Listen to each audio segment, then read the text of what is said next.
வணக்கம். இணைந்திருப்பது இலங்கையின் முதற்தர செய்தி வழங்குகிற நியூஸ் ஃபர்ஸ்டின் மதிய நேர பிரதான செய்தி அறிக்கையுடன் கொழும்பில் அமைந்துள்ள நியூஸ் ஃபர்ஸ்டின் பிரதான கலையகத்திலிருந்து உங்களை சந்திக்கும் நான் யூடியன் சிந்துஜன். அமெரிக்கா, ஐரோப்பா அதேபோன்று மத்திய கிழக்கு நாடுகளிலிருந்து சக்தி குளோபலோடு இணைந்திருக்கும் உங்களை சந்திப்பதில் மிகுந்த மகிழ்ச்சி. விரிவான செய்திகளுக்கு செல்லும் முன்னர் முதலில் தலைப்புச் செய்திகள். பல்கலைக்கழக கல்விசாரா ஊழியர்கள் முன்னெடுத்து வரும் பணி பகிஷ்கரிப்பினால் பல்கலைக்கழக நடவடிக்கைகள் பாதிப்பு. மரவன்பிளவு பகுதியில் வீடொன்றிலிருந்து தற்கொலை அங்கி உள்ளிட்ட வெடிப்பொருட்கள் மீட்கப்பட்ட சம்பவம் தொடர்பிலான விசாரணைகளை பயங்கரவாத தடுப்பு பிரிவினரிடம் ஒப்படைப்பு. மின்சார விநியோகத்தை தடையின்றி வழங்குவதற்கு தம்மிடமுள்ள 10 மின்பரப்பாக்கிகளை பயன்படுத்துவதாக இலங்கை மின்சார சபை தெரிவிப்பு. தொடர்வது விரிவான செய்திகள். முதலில் உள்நாட்டுச் செய்தி. மட்டக்களப்பு மாவட்ட வேலையற்ற பட்டதாரிகள் சங்கத்தினால் இன்று ஆர்ப்பாட்டம் ஒன்று வலுப்பெற்றது.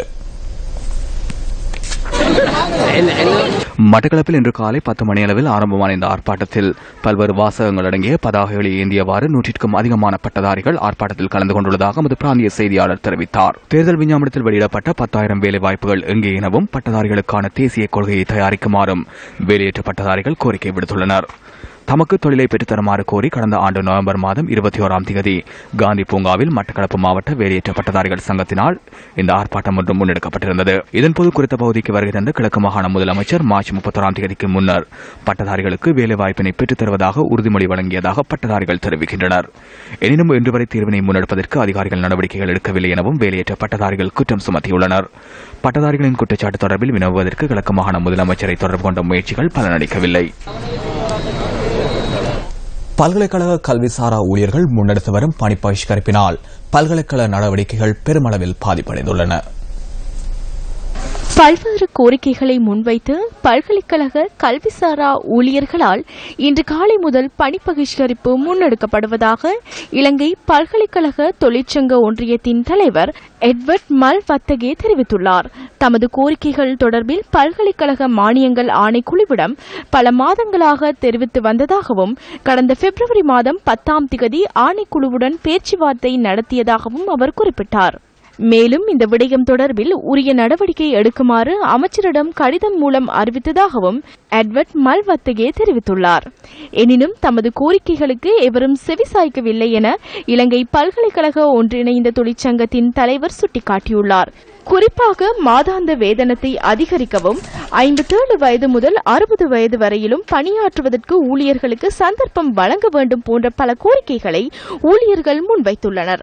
தமது கோரிக்கைகள் தொடர்பில் பல்வேறு சந்தர்ப்பங்களில் அதிகாரிகளின் கவனத்திற்கு கொண்டு வந்த போதிலும் இதுவரை எவரும் செவிசாய்க்கவில்லை எனவும் இலங்கை பல்கலைக்கழக ஒன்றிணைந்த தொழிற்சங்கத்தின் தலைவர் எட்வர்ட் மல்வத்தகே தெரிவித்துள்ளார். சாவகச்சேரி போலீஸ் பிரிவிற்குட்பட்ட மரவன்பிளவு பகுதியில் வீடொன்றிலிருந்து தற்கொலை அங்கி உள்ளிட்ட வெடிப்பொருட்கள் மீட்கப்பட்ட சம்பவம் தொடர்பிலான விசாரணைகளை பயங்கரவாத தடுப்பு பிரிவினரிடம் ஒப்படைப்பதற்கு முன்வைக்கப்பட்டுள்ளது. உதவி போலீஸ் மா அதிபர் எஸ்.எம். விக்ரமசிங்கவினால் இந்த நடவடிக்கை முன்னெடுக்கப்படுவதாக போலீஸ் ஊடக பேச்சாளர் உதவி போலீஸ் அத்தியட்சகர் ருவான் குணசேகர தெரிவித்துள்ளார். இந்த சம்பவம் தொடர்பில் குற்றப்புலனாய்வு திணைக்களத்தின் சிரேஷ்ட பிரதி போலீஸ் மா அதிபரின் தலைமையின் கீழ் விசாரணைகள் முன்னெடுக்கப்பட உள்ளன. நேற்றைய தினம் சுற்றிவளைப்பு மேற்கொள்ளப்பட்ட சந்தர்ப்பத்தில் அங்கிருந்து தலைமறைவாகிய வீட்டின் உரிமையாளர் லொரியொன்றில் ஏறி தப்பிச் செல்கையில் கிளிநொச்சி அக்கராயங்குளம் போலீசாரால் கைது செய்யப்பட்டுள்ளார். 30 வயதான இந்த சந்தேக நபர் தொடர்பில் போலீசார் விசாரணைகளை ஆரம்பித்துள்ளனர். யுத்த காலத்தில் அந்த பகுதியில் வெடிபொருட்கள் மறைத்து வைக்கப்பட்டிருக்கலாம் என போலீசார் சந்தேகம் தெரிவித்துள்ளனர். போலீசாருக்கு கிடைத்த தகவலின் பிரகாரம் யாழ் மரவன்பிளவு பிரதேச வீடொன்றில் நேற்று அதிகாலை தேடுதல் நடத்தப்பட்டது. இதன்போது 4 கிளைமோர் குண்டுகளும் 12 கிலோகிராம் நிறையுடைய TNT வெடிமருந்து அடங்கிய 3 பொதிகளும் 9 மில்லிமீட்டராக 100 ரவைகளும் இதன்போது மீட்கப்பட்டதாக போலீஸ் ஊடக பேச்சாளர் விடுத்துள்ள அறிக்கையில் குறிப்பிடப்பட்டுள்ளது. மட்டக்களப்பு போலீஸ் பிரிவில் இன்று காலை 5 கடைகள் உடைக்கப்பட்டு கொள்ளையிடப்பட்டுள்ளன. மட்டக்களப்பு இலங்கை போக்குவரத்து சாலைக்கு அண்மித்த பகுதியில் அமையப்பெற்றுள்ள 5 கடைகளை இவ்வாறு உடைத்து திருடப்பட்டுள்ளதாக எமது பிராந்திய செய்தியாளர் தெரிவித்தார். மட்டக்களப்பு திருகோணமலை பிரதான வீதியில் உள்ள மருந்து விற்பனை நிலையம், 2 தொலைத்தொடர்பு நிலையங்கள், சில்லறை கடை மற்றும் தொலைபேசி விற்பனை நிலையமும் பூட்டுகள் உடைக்கப்பட்டு திருடப்பட்டுள்ளன. மட்டக்களப்பு மாவட்டத்தில் அண்மை காலமாக இவ்வாறான திருட்டுச் சம்பவங்கள் அதிகம் இடம்பெற்று வருவதாக வர்த்தகர்கள் விசனம் தெரிவிக்கின்றனர். இந்த விடயம் தொடர்பில் அறிந்து கொள்வதற்காக நாம் பலமுறை போலீசாரை தொடர்பு கொண்ட போதிலும் இந்த விடயம் தொடர்பில் தமக்கு எந்தவித முறைப்பாடுகளும் கிடைக்கவில்லை என போலீசார் தெரிவித்தனர்.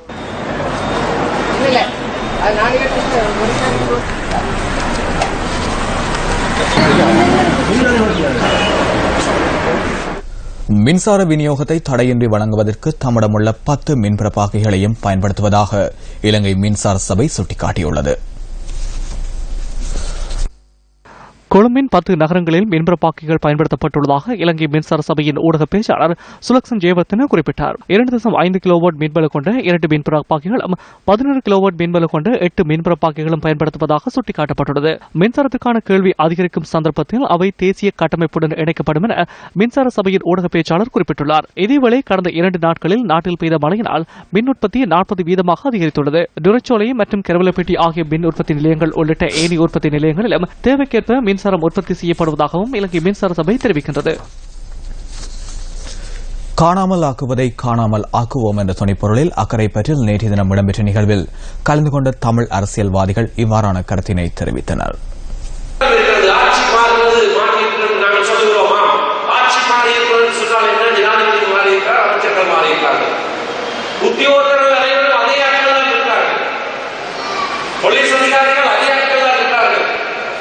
எல்லாவற்றையும் விட முக்கியமான நீங்கள் எந்த ராணுவத்தை கையெழுத்தீர்களோ அதே ராணுவ அதிகாரிகள் தான், அதே ராணுவத்தினர் தான் இன்றைக்கு இந்த நாட்டின் ராணுவத்தினராக இருக்கிறார்கள்.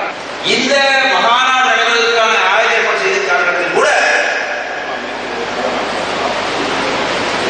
உறவுகளிலிருந்து வந்திருக்கக்கூடிய சகோதரிகளை ராணுவ புலனாய்வாளர்கள் அல்லது போலீஸ் புலனாய்வாளர்கள் வழிநடத்தினார்கள் அல்லது இடைக்காலத்தாக அல்லது தொழில்களுக்கு அமைச்சதாக சொன்னார். இதற்கு அரசாங்கத்தின் அவசரத்தை வைக்கப்படுகிறது. தமிழ் மக்களின் பெருந்தலைவர்களில் ஒருவரான SJV செல்வநாயகத்தின் 118வது பிறந்த தினம் இன்று வடமாகாணத்தில் அனுஷ்டிக்கப்பட்டது.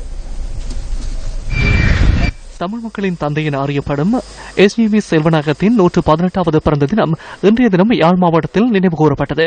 யாழ் நகரில் அமைந்துள்ள தந்தை செல்வா சதுக்கத்தில் உள்ள அவரது உருவச்சிலைக்கு மலர் மாலை அணிவிக்கப்பட்டு சமாதிக்கு மலர் அஞ்சலியும் செலுத்தப்பட்டது.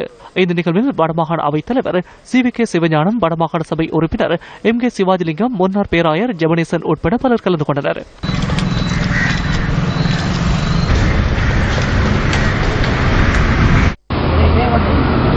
இதேவேளை தந்தை செல்வாவின் 118வது ஜனன தினம் வவுனியாவிலும் அனுஷ்டிக்கப்பட்டது. வவுனியா நகர மத்தியில் அமைந்துள்ள தூபிக்கு முன்பாக வவுனியா மாவட்ட தந்தை செல்வா நினைவு அவையினால் இந்த நிகழ்வு ஏற்பாடு செய்யப்பட்டது. இந்நிகழ்வில் வன்னி பாராளுமன்ற உறுப்பினர் C. சிவமோகன், வடமாகாண சுகாதார அமைச்சர் ப. சத்தியலிங்கம், தமிழரசு கட்சியின் உறுப்பினர்கள் உட்பட பலரும் கலந்து கொண்டனர்.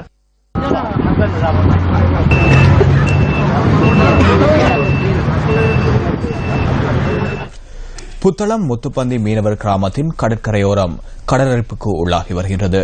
இதன் காரணமாக தாம் பல வாழ்வாதார சிக்கல்களை எதிர்நோக்கி வருவதாக மக்கள் விசனம் தெரிவிக்கின்றனர். சுமார் 200க்கும் அதிகமான குடும்பங்கள் இந்த கிராமத்தில் வசித்து வருகின்றன.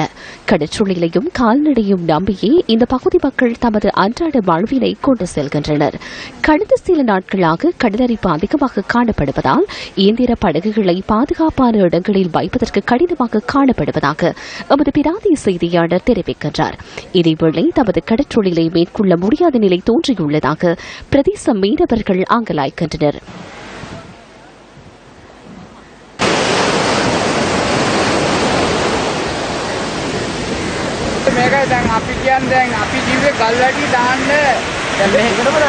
எனினும் கடற்கரைக்கு அண்மித்த பகுதிகளில் கருங்கற்கள் போடப்பட்டுள்ள போதிலும் எவ்வித பிரயோசனமும் இன்றைய நிலையில் காணப்படுவதுடன் தமது இறப்புக்கும் அச்சம் காணப்படுவதாக பிரதேச மக்கள் தெரிவிக்கின்றனர்.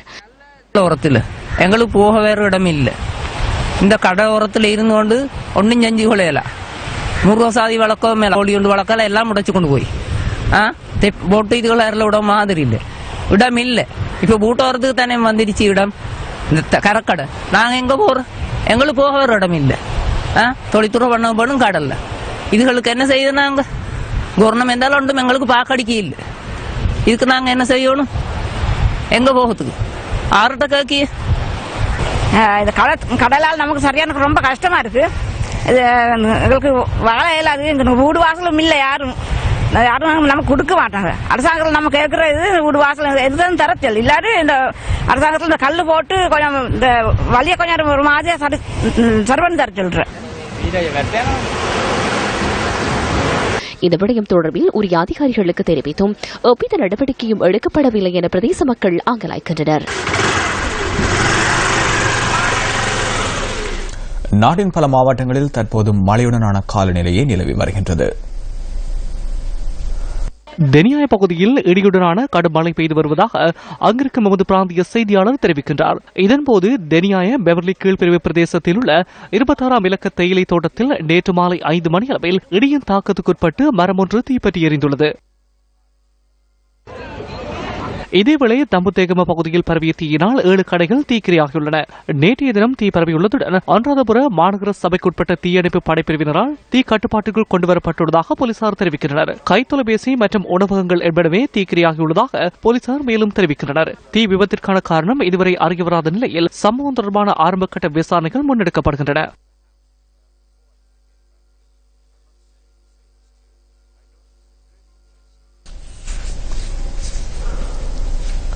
மலையகத்தில் பெய்து வரும் தொடர்ச்சியான கனமழை காரணமாக காசல்டி நீர்த்தேக்கத்தின் நீர்மட்டத்தில் அதிகரிப்பு ஏற்பட்டுள்ளதாக அங்கிருக்கும் எமது பிராந்திய செய்தியாளர் தெரிவிக்கின்றார். காசல்டி நீர்த்தேக்கத்தின் நீர்மட்டம் சுமார் 1 அடி வரை அதிகரித்துள்ளதாக அதன் பொறுப்பாளர் தெரிவிக்கின்றார். கடந்த 4 நாட்களாக காசல்டி நீர்த்தேக்கத்தின் நீரோந்து பகுதிகளுக்கு மழைவீழ்ச்சி கிடைக்கப்பட்டதன் விளைவாக இந்த நிலை ஏற்பட்டுள்ளதாக பொறுப்பதிகாரி மேலும் தெரிவித்துள்ளார். தொடர்ந்து பெய்து வரும் கனமழையால் நீர்த்தேக்கத்தின் நீர்மட்டம் அதிகரிப்பதற்கான வாய்ப்பு உள்ளதாக அங்கிருக்கும் எமது பிராந்திய செய்தியாளர் தெரிவிக்கின்றார்.